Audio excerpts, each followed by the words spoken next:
धनवापुर गांव बाहर से जितना साधारण दिखता था, अंदर से उतना ही रहस्यमय था। दिन में खेतों में हल चलता था, बच्चे मिट्टी में खेलते थे और औरतें कुएं पर हंसती बतियाती थी। लेकिन जैसे ही सूरज डूबता, गांव बदल जाता। दरवाजे जल्दी बंद हो जाते, खिड़कियों पर मोटे पर्दे डाल दिए जाते और हर माँ अपने बच्चे को एक ही बात कहती, अंधेरा होने से पहले घर आ जाना, और अगर कभी पीपल वाले मोड़ से गुजरना पड़े तो पीछे मुड़कर मत देखना। गांव के बाहर कच्चे रास्ते पर एक विशाल पीपल का पेड़ था। उसकी जड़ें जमीन से बाहर निकलकर सांपों की तरह फैली हुई थीं। तना इतना मोटा कि 4 आदमी मिलकर भी उसे घेर ना पाए। लोग कहते थे, वो पेड़ सिर्फ पेड़ नहीं है, वहाँ कोई रहता है। उस रात अमावस थी, आसमान काला था, चांद गायब, तारे भी जैसे डर कर छिप गए हों। हवा बिल्कुल शांत थी। अजीब बात ये थी कि धनवापुर में उस रात कुत्ते भी नहीं भौंक रहे थे, जैसे पूरी प्रकृति किसी चीज का इंतजार कर रही हो। अर्जुन 25 साल का नौजवान शहर में काम करता था, पढ़ा लिखा और गांव की कहानियों पर हंसने वाला। उस दिन उसे अचानक गांव आना पड़ा।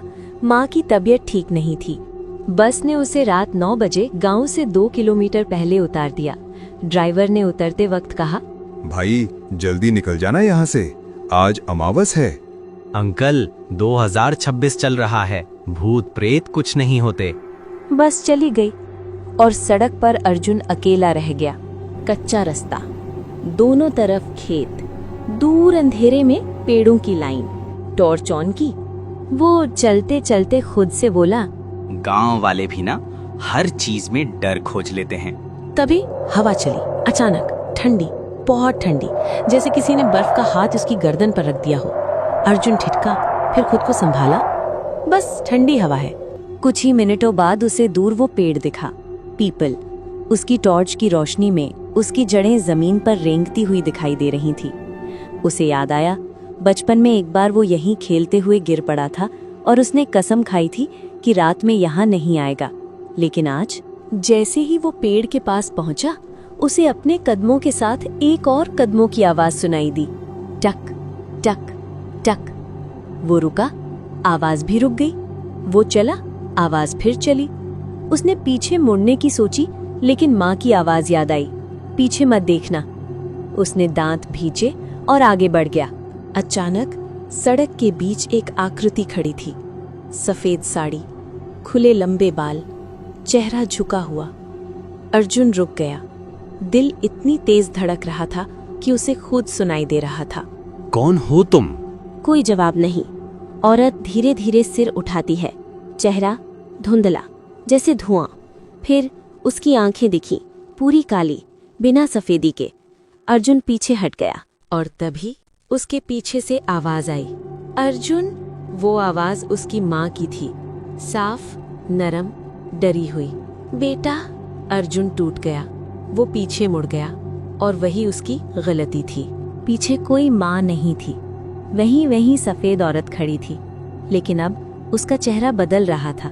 धीरे धीरे वो अर्जुन जैसा दिखने लगी, एकदम वैसा। वही आंखें, वही चेहरा, बस मुस्कान टेढ़ी थी। और उसने कहा, अब तू जाएगा और मैं रहूंगी। अर्जुन चीखा, लेकिन आवाज बाहर नहीं निकली। अचानक सब अंधेरा। सुबह गांव वालों ने पीपल के पेड़ के नीचे एक जोड़ी चप्पलें देखीं, अर्जुन की। बस चप्पलें, शरीर नहीं, खून नहीं, कुछ नहीं। अर्जुन की माँ दरवाजे पर खड़ी थी। तभी दरवाजा खुला। अर्जुन अंदर आया, शांत, बिना कुछ बोले। माँ रो पड़ी, बेटा तू ठीक है? वो मुस्कुराया, लेकिन उसकी मुस्कान सीधी नहीं थी, टेढ़ी थी। और उसकी आंखों में सफेदी नहीं थी, पूरी काली। गांव का बूढ़ा साधु बोला, आत्मा नहीं लेता, वो शरीर बदलता है। जो पीछे मुड़कर देखता है वो वापस आता है, लेकिन वो खुद नहीं होता। उस रात अर्जुन के घर से धीमी फुसफुसाहट की आवाज आई, अर्जुन। लेकिन इस बार आवाज उसकी माँ की नहीं थी, वो खुद अर्जुन की आवाज थी। और अगले दिन माँ भी गायब थी। पीपल के पेड़ के नीचे अब 2 जोड़ी चप्पलें थीं। धनवापुर में आज भी अमावस की रात कोई उस मोड़ से नहीं गुजरता, क्योंकि लोग जानते हैं पीछे मुड़कर देखना सिर्फ एक गलती नहीं, एक अदला बदली है।